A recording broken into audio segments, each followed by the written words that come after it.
Yo, what's going on, yo? I want to thank you if you're tuning in. I'm your host, Paco, and you're listening to Occupy the Media. We got two great interviews coming up. We're going to be speaking with Harold Smith. He was actually Ustreaming the event over in Arizona, and we're going to speak with, in the next hour, Jake Peters, the chairman in Oklahoma that was handling the convention outside. Now, real quickly, before I call Harold here, I just want to let people know that there is a new email out, it seems. It's on Daily Paul from the Michigan GOP. And actually, Harold just let me know about this before we got on. I want to read you real quick what they're mailing everyone. Credentials are a revocable license. Admission may be refused or credential holder ejected at the sole discretion of the MRP. MRP may refuse admission to or eject any credential holder without consideration who is deemed to be disorderly or who fails to comply with these terms or any and all security measures. You and your belongings may be searched upon entry into the venue. If you consent to such searches, you waive any related claims that you might have against MRP. If you elect not to consent to the searches, you will be denied entry into the venue.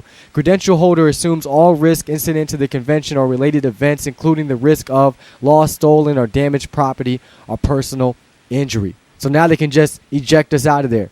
Where do these rules come from? It's getting crazy, y'all. An email out from Jesse Benton I'm not really too happy about. We'll probably talk about that tomorrow. Jay-Z on the news talking about supporting Obama. We got a lot to talk about, too, tomorrow. But we're going to call Harold Smith now, get him on the line with us.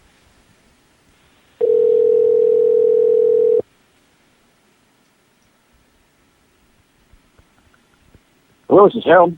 What's going on, man? Hey, what's up? None, same old thing, pushing for Ron Paul. I just want to tell everybody while we're on the air, that's now that we're on the air, that we definitely appreciate everything you did, man. I was watching the Ustream probably, if not the whole time, most of the time. So on behalf of all the Ron Paul supporters, we appreciate it for you streaming that. Oh, it was absolutely my pleasure. That was the thing that really blew me away, is seeing people that popped in at 7 o'clock, 8 o'clock in the morning and staying there all the way till 9 o'clock. So, I mean, that's real dedication. That's right, and we got to have that at every convention. So what I was hoping is that for those that didn't catch it or didn't see it, just like we did yesterday, if you could try to kind of give a rundown of what happened morning to night, the main things that stuck out for those that may not have been able to watch the stream or catch the events that were going on. Yeah, absolutely. It's a lot to summarize, given that so many things happened. I know that a lot of your supporters probably caught, the tail end of some of the broadcasts or saw some of the YouTube videos. But, I mean, it's everything from intimidation to, allegations of ballot stuffing. There were assaults that took place, things very similar to what happened in Oklahoma, where there was, a technically, quote-unquote, illegal shutdown of the convention that was in violation of Robert's Rules of Order. So, I mean, those... there's a combination of a lot of things, but, as we talk about it, I want to make sure your listeners know that, I mean, it's okay to get angry about this, but the most important thing is to learn from, the mistakes that we made going in, and that, things like the allegations of ballot stuffing. If I had known that was even, in the realm of possibility, I would have been streaming people putting in the ballots, the entire time. But, I mean, I even saw some of that early on, and didn't know what I was seeing, because there was a lot of people in my legislative district. For your listeners, I was actually a delegate, so I was able to vote. But I saw, there was people in my district that were handicapped.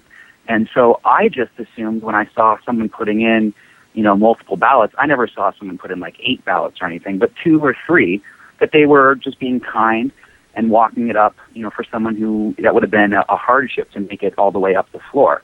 But as it turns out, it goes a lot deeper than that, and that wasn't exactly what was alleged to have happened.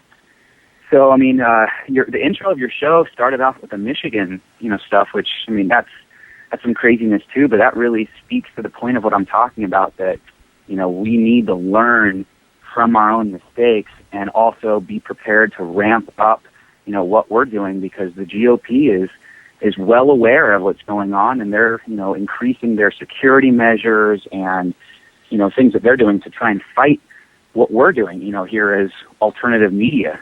So, Yeah. So you tell me where do you want to start? Yeah, they have. Well, right when you got there, right when you guys got to the doors, right when you guys were in line, I was going to ask you, when you guys got in, I take it that Ron Paul supporters are probably one of the first ones there, one of the first ones in the building. Oh, yeah. Exactly. That's what I figured. So when you guys got in there and you guys sitting down and everything, what is the feel? What is the mood? That the majority is Ron Paul? It's half and half? How is it feeling? How is it looking? Well, sure. I'll try and go in chronological order. That seems like it'll, be a little bit easier to figure out. But yeah, I got there very early in the morning. That was something that, Ron Paul supporters definitely have the leg up in organization. We've got some great activists, here in our state, and people who are organizing email lists and everything. And the most important thing we heard is, first of all, show up. Yeah. And second of all, show up early. And what we did is, everyone, majority of people that were able to make it, because of work issues, got there very early at 7 o'clock. And there was a Ron Paul booth, and the line was wrapping around the door. Security had us, move the line and do the little S curve because they couldn't fit the line in the entrance. And meanwhile, there was a Romney booth that was just crickets. There was really nothing going on there. And it was a great feeling at first. We're thinking, oh, man, we got this. It's just us here. And, that slowly started changing throughout the day as it progressed. I would say about by 9:30 or 10 o'clock, a lot more Romney supporters had shown up. Certainly not the same kind of organizational level. What we did is we actually had people go up to the booth and give their cell phone numbers out, and we had one of our organizers texting everyone updates throughout the entire thing.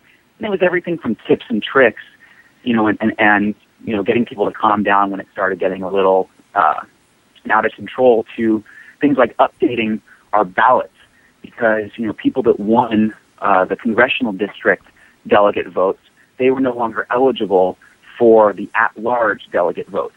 And so that would be a wasted vote if we voted for them, even though they were on our slate. That was really, really good to know. And it's one of the reasons we did so well as far as the delegate count, was concerned. But, speaking chronological order, talk about, just getting there. One of the first things that happened is that I had a GOP official come up to me and just start screaming at me for filming. You can't film here. Let me see your badge. Do you have credentials? You better shut that off or I'm going to call security. And, I'm not a very confrontational guy. I'm mentally peaceful.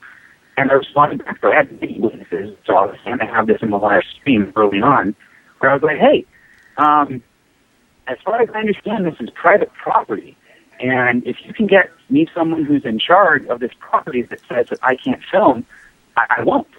But until then, I'm going to continue to film. And that's when she kind of went ballistic. And she's, security, get this guy out of here, kick him out. Just yelling. And it was really funny because the security came over, and he was actually a gentleman that I had spoken with earlier. I asked him a direction, question, and, he knew who I was. And instead of, tasing me or something like that, Yeah. he called his boss, and he spoke directly to the sergeant at arms in charge at that point, and they said, no, it's fine for him to film. And so that's when the GOP official was like, well, I'm going to be talking to your campaign about this. You were aggressive and rude with me, and you weren't listening to me. And, I don't know what to tell you. I did a very good job at, maintaining, civility there and continued to film the rest of the time. But that is something that they obviously learned. I don't know what the story that she told her bosses, but, that's coming to play in other conventions. Like you started off the radio show with, Michigan's cracking down. And they don't specifically say in that email that there's no filming allowed, but they also said that all bags will be searched, or maybe searched. Okay, we're heading to a break. That's the music coming in, so just hold that thought. We'll be right back, okay? Sure. All right, I'm Paco, your host. We'll be back.